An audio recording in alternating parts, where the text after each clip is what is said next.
Welcome to our audience. My name is Ashley Clos. I will just be moderating this Q&A talkback art talk. And it is my pleasure to introduce two of my colleagues. We went to school together, my friends, and some dance artists that are really inspiring and active in the community. And I want to start off with Kiera Amison. And Kiera, your company is Muscle Memory Dance Company. Dance theater. Dance theater, thank you for that. And then we have Jennifer Mabus. And Jennifer, both of you hail from Dallas, Texas. So we're gonna kind of get into introductions and just getting to know each of you as individual artists and talk about your work as well that you'll be presenting in the show. So Kiera, tell us about yourself. You can go as far back as you want to. Tell us maybe about your dance background, anything you'd like to share about yourself. Thank you. Can y'all hear me? So, I often tell people I have an unconventional background because I started dancing later than most, maybe, perhaps. So I always had a passion for it and an interest in dance, but I come from a family of scientists, and my mom just didn't understand why someone would want to take dance class. So, but I just hounded her. And she told I have a twin, she told my sister and I that we needed to go to a magnet school. Dallas has 8 magnet schools. Nonetheless. So my mom said, you need to figure out which magnet school you want to go to. And I looked at the list. There's business, there's science, there's law, there's tag. And then there was arts. And I said, ooh, like what is this? This sounds fascinating. And so I looked into it and saw they had dance, and I thought, oh, that's where I want to go. And Mom's like, I don't care as long as you pick a magnet school. I said, okay, great. So I auditioned. I went in wearing black leotard, black tights, a red and black sequin skirt. I had sequin anklets and gauntlets, and there's one of the teachers' name was Judy Schneider. I don't know if you've ever heard of her. Judy Schneider was there. I came late because that's how my mother operated as a human and still does. So I'm like one of the last ones in there, and Judy Schneider walks in and she was like, you can take this, like these things can come off, just wear your leotard and tights. And I walk into the old building, the way it was set up. I walked into the second large half of the studio, and everyone is in black and black. And I thought to myself, I am so thankful she stopped me from wearing this ridiculous costume where I would have been horrified. So I walked in, I'd never taken a dance class before, but I was very long and very lean. So my body appeared what was the ideal for a dance body at that time. And I think I showed a willingness, and somehow I was accepted. And so it started there, and I loved it and I enjoyed it. And even when I let it go, there were time periods where after arts, which is a really intense dance situation, where I thought, okay, I did that. I don't know that I want to do that again. So I took a break, started working on my undergraduate credits at a community college. And I went and took Dallas Black Summer Intensive. I got a flyer in the mail, and I said, oh, let me check it out. And I went, and I thought, oh my gosh, like this is what I want to do every day. This is what I need to be doing every day. And so that's when I decided to get my undergrad degree in dance. I taught for a while, then went ahead and got my master's degree in dance, and I'm still teaching. So that's the gist of it. Yeah. And with your mom's kind of academic or scientific background, and you have this kind of science-y name for your dance company, is there a correlation there? I'm just curious. That's a great question. There is not. So the founders of Muscle Memory Dance Theater are Leslie Snelson and Amy now Jennings, but formerly Amy Slay. And so they met at Texas Women's as graduate students in the early 2000s, formed Muscle Memory, pre-Muscle Memory, before it became like established nonprofit, was maybe 2004. Then by 2007, they'd gone through all the paperwork process. So they developed Muscle Memory Dance Theater. I've been with the company since 2007, and Leslie has then passed the torch on to me. Gotcha. So that's kind of how that works. Yeah, so you're a part of the lineage. Okay. And yeah, sure. You're a part of the lineage, and it just so happens that there's this kind of scientific background here. Well, thank you, Kiera. Thank you. Let's go on to Jennifer Mabus. And same thing, Jennifer, as much as you want to share about yourself, your dance background, but even things that maybe are non-dance related that influenced you in your development. Fun connection. I currently teach at Booker T. Washington HSPVA, which is what was known as Arts Magnets. So we have a lot of wonderful graduates and generations of people contributing to the art form. But I grew up in Dallas. My mom did not let me audition for Arts Magnet, but I wanted to so badly. But she was a reading specialist, and she was a teacher in a school district and wanted me to be in that school district. So that's what happened. Got a great education anyway. But I had a wonderful ballet teacher when I was younger, and I usually don't tell this story, but I've started to because I think it is an important part of my development. I studied at a school called Denise Brown, and she was a Holocaust survivor and worked in the French underground, married a soldier, came to the States, and opened a dance school out of her house. So I kind of grew up with this heroic individual that I didn't know. I just thought she made the world magical because I walked into ballet at 2 and was like, I don't want to be anywhere else, or 3. But, and she also there was always this idea that dance meant something. And so she always taught from that approach. But from there, I went on to get my undergrad at Southern Methodist University, got to live the dream. I went to New York and performed with Robert Battle, who's now the director of Alvin Ailey American Dance Theater. So that has a big influence on me. I danced for him for about 8 years and was a member of his founding member of his company, Battleworks. And in the process, danced for other people, started making my own work in New York, decided it was time to come home. I'm from Texas. Family is very important to me. So I came home, and then I got my master's at Sam Houston State. I've been teaching here at Booker T and at a lot of universities, TCU, Sam Houston State. I started a dance program at the University of St. Thomas. So I've been fortunate to teach kind of all over Texas and to get to present work all over Texas. That was something that was not in the plan, but thankfully opportunities opened up that I could choreograph. So I've been kind of working as an independent artist, and just feel very fortunate to be a part of this Texas dance community. There's something so beautiful about it. Like all of these events, I'm like, I love our dance community in Texas. Thank you.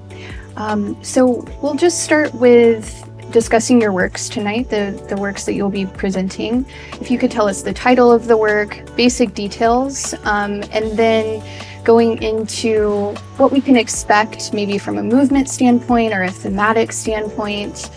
And I think I'll develop my questions more after that, but let's just start with kind of baseline information. So the work that we're presenting this evening and have for this concert is titled "The Shadows We Leave Behind." And I was telling my 2 dancers today, I had a loss of a loved one in my family that was via hospice, and rather lengthy. And the closest I've ever been to it, something like that has been a long period of time. And so I'm the kind of choreographer where I don't know how to disconnect from my own experiences. Like if that kind of thing is happening, there's no way it's not going to come across some way in my work. It's just impossible for me. Because it is important for me that people feel things, that people are connected, and that they can look and see like, oh, I can understand what that feels like. Maybe I haven't been through it, but I understand loss. I understand sadness. I understand hope. So in particular with this work, which has been interesting, I'm recognizing as time passes how that has influenced, like how the last 6 months have influenced what has been created. The original work we were going to bring was a quintet, but our dancers, busy summers, some are working, different conferences, etc. So I started working on this new work that is going to go in our evening length upcoming performance. And so now I can see that I'm like, oh, all of the things that have happened in the last several months, I'm like, that has informed what this is, though I know I don't have the full grasp of it. I'm like, it's still in process here, and in the body. Thank you. Well, it sounds like there are some automatic through lines, because I had a previous conversation with Jennifer here. And so Jennifer, again, you can introduce your work, and maybe even we'll get more into what a residency is, what a guest choreographer does, and what that looks like. But let's start with the details of your work, and then maybe we can kind of ping pong. And I feel like it's ripe for discussion with the two of you. I'm actually performing 2 other works tonight, so I'll briefly mention those. One of them's a solo of mine that I choreographed around the idea of my mom sending tapes back and forth to my dad in Vietnam, and they would record Christmas morning where they were opening presents and things like that, and be like, so-and-so got it. So the solo involves wrapping paper, and you'll see the rest. And then I'm performing another solo of Francisco Graciano's. He's also currently a New York and Texas-based artist, but from Texas. And that solo is about kind of death and rebirth. His father had passed away, and then he was in Warsaw, and he saw this city that had been destroyed but also rebuilt, and it kind of reflected to him on life and how that happens and how things can feel destroyed and rebuilt. So again, another through line. And then the work that I was fortunate and honored to create on Aimed Dance is a very similar subject matter. My father is terminally ill with pulmonary fibrosis, and walking through that and facing that, and we're starting the palliative care hospice thing, but and hopefully that will last a long time. But kind of this work was a way for me to kind of process that, which it turned out very different than I would expect. It is the idea that we're always moving forward in this adventure of life, and even that part of it can be moving forward. So that is kind of where this piece becomes, and I can talk more about that later. But it comes from a quote from a hospice care worker that said, we can't go backwards, we can only move forward. And so that just was kind of the inspiration point. And thankfully these dancers were amazing and just jumped in and let me just throw this on them. So it's been a really incredible experience. And when you are translating emotional material, especially things that you're in the middle of processing, I think what's so magical is we're creating movement out of these things, that it's like something that is physical in our bodies.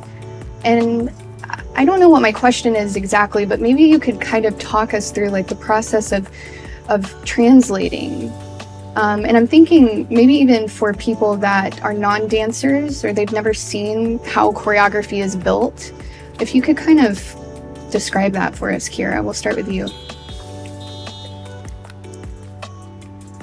Are you talking specifically about this work? Yeah, let's do this work.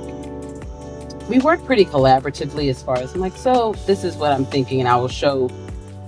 We'll go through movement, and I typically go for a feeling. We spend a lot of time. The introduction is like a walking path, where it's kind of melting and yielding forward. Where I feel like I spent quite a bit of time talking about what that's supposed to feel like, and not necessarily what it's supposed to look like.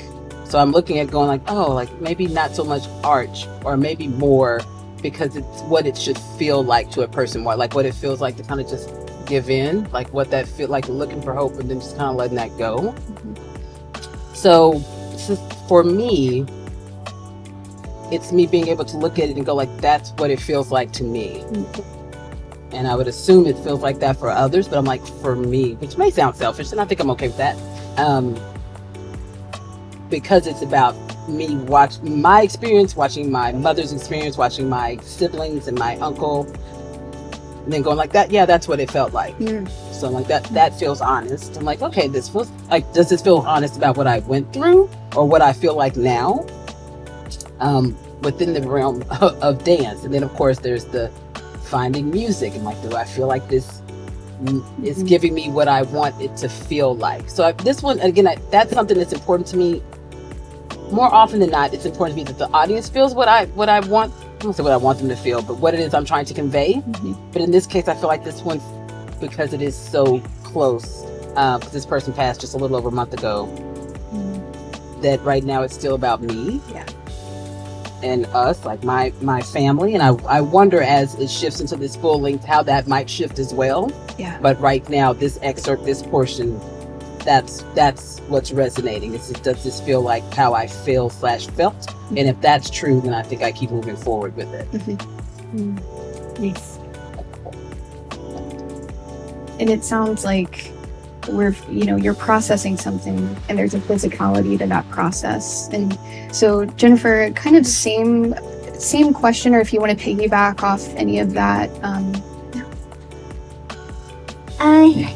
This process, it just kind of was all a surprise, because I didn't really walk into the room with an intention. And then I'm finding right now, I don't know, in the middle of hard things, like we find our strength too, and there's this kind of weird vitality we feel, and there's this also just kind of this, like, I don't know, you're just feeling your strength, and you're also like, there's these weird moments of beauty and really, really ugly things. Even just watching my parents, say things like, well, as long as we're together, we're okay, and it's like so beautiful and like also heartbreaking. But, I think, so I kind of went with just like, there was this hunger for movement and community in this piece. So there's a duet where there's a lot of comforting and caring and kind of helping someone, holding them back from going to dark places, supporting them. There's this trio where they're all supporting each other and catching each other, but there's a little bit of a sense of play. There's this, just this raw physical vitality that I think is partially me just hungering for like some joy too in movement, but there's like this feeling of aliveness that I think I'm also so grateful that I can move and breathe. So there's that in there. I kind of went with the idea of like, there's this diagonal basically that the whole dance takes place on. And so it's like, they're almost always going there and going backwards, and finally they all go together. But like this idea of how we're helping each other walk through these things. So the physicality of the movement's actually very wild and physical, and comforting, kind of animal. And then I used space a lot to talk about kind of more the idea of what it's about. If that makes sense. Yes, it definitely does. Well, I'm going to pivot a little bit to your relationship with Summerfest, with Aimed Dance. I know you both have been involved, for numerous years now. So Kiera, you set a guest work on Aimed Dance last year, is that correct? Was 2 summers ago? 2 summers ago. Yes. So let's just kind of talk about how you got mixed up with all this wonderful business going on, and with Amy, and yeah. So I had the wonderful fortune of meeting Amy many, many moons ago in Dallas at Pilot. Muscle Memory hosted a concert, emerging choreographers taking flight. And so I met Amy there presenting a work. And so, she graduated from SAM 2 years before I did. Then once I left, but we still always stayed connected in some way, shape, form, or fashion. Whether when I first got my full-time position at Tarrant County College, Amy came out and set a work on my students. She came out and set a work for Muscle Memory Dance Theater. We did a concert. She set a beautiful solo on Megan Cardwell Wilson. So we always kind of collaborated back and forth and like, hey, come do this, or hey, come do that. So I had the great fortune to come in and set this work where, like Jennifer said, you come in.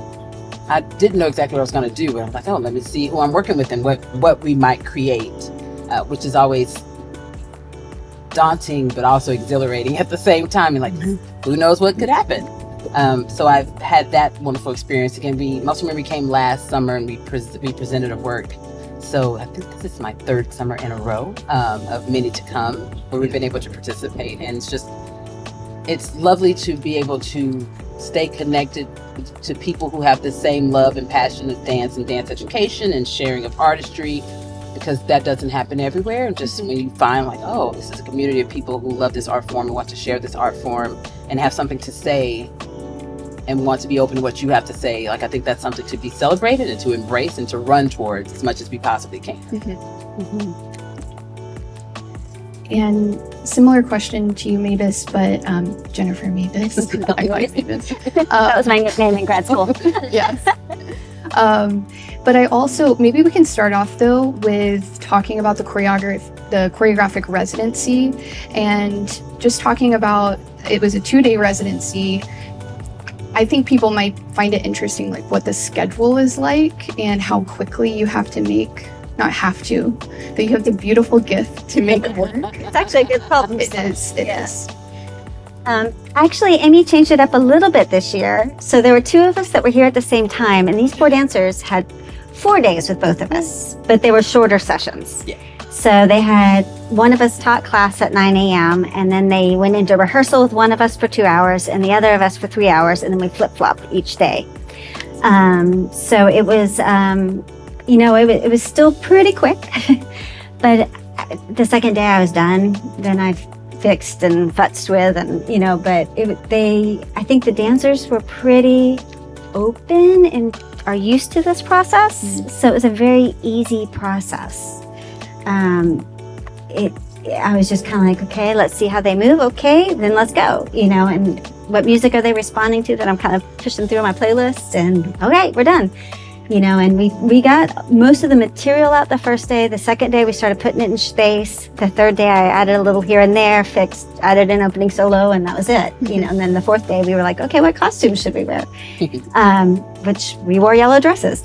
But it's just kind of it's a good problem to solve. It's like when Muscle Memory does the Made in a Day concert. I really love that challenge of like, you can't overthink, and like, when I get a good commission or big commission or whatever, and I go into a company and you have this time, it's a little daunting, and you overthink everything, and it's never my favorite work. But these kind of works, I was like, oh, I love that, because you just do. You just go on instinct. And so it's a really nice process. Granted, I think what Amy is building here and the magic of all of these people together also helps that process. It's funny, you talked about people caring about dance. My first class, I was like, it was so nice to be in a room full of young dancers that care about this as much as I do, and I felt that. And that was really, we've spent our life doing this. Yeah. And so to feel that same energy back from young people that you just met is a really beautiful thing. And could you tell us about your relationship with Summerfest, with AIM Dance, with Amy? Forgot that. No, that's what I'm here for. I met Amy when I went back I was one of the first returning professionals at Sam Houston State University, and Amy was in charge of the alumni, I can't remember, ARC, Alumni Association, and they were doing a weekend, and we met, and I'd heard about you because everyone sung your praises, and then I started seeing her, like everyone's like, oh yeah, she's great, and I'm like, okay, cool, and we instantly clicked, and then I started seeing your work in Houston, and then when I moved to Houston, Amy was generous enough to dance for me in my first project, and then I got to dance for her in another project. I remember dancing in front of a church at night, doing a dance for camera. But I've just been honored to be associated with Amy and AIMD and all of the iterations that the company has taken. And I guess last year you had me come out and just teach some classes, and that was super fun. And I was like, this is cool that she's like really doing this dance festival here. And I hope it continues to grow, because I would love for this to be something that a lot of like Texas professionals could come and like develop the craft and not have to spend the money to go to New York or those workshops up there. But if we could create something in Texas, this could be a really cool thing. So hint, hint, hint. I think the last thing I kind of want to end with is what, if you consider this as a choreographer, what would you like your audience to walk away with after seeing your work today? Or what is maybe the takeaway from the work?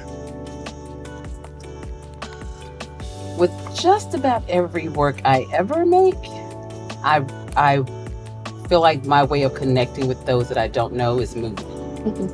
So the idea of you don't know me, or maybe we've said hello, but you get a glimpse of who I am through my work.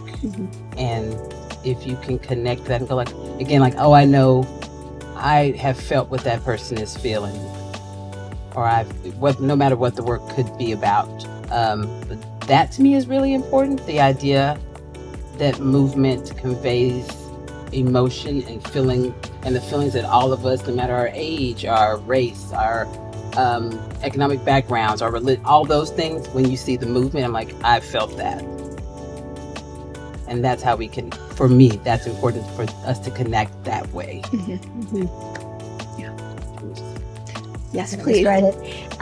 Similarly, you know, dance creates this kinesthetic empathy, right? Probably the wrong definition of that term, but it's the best I got. But it's this, like, when I see dance that I love, or when I'm doing it, I feel less alone, right? Because I'm like, oh, other people feel that way, or they saw it that way. And so then, like, so I hope that most of my work is emotionally driven. So I hope that people feel a little less alone because they connect to something that they felt before too, even if it's not the same thing. So that's one thing. And then for the one work that I've created on the students, also just kind of this, it sounds so corny, but a sense of hope that even when it's dark, there's always community and there's always something there. So, well, a beautiful message to end on. Thank you so much to our two artists, and we're so excited to see the work this evening. Let's give it up for them.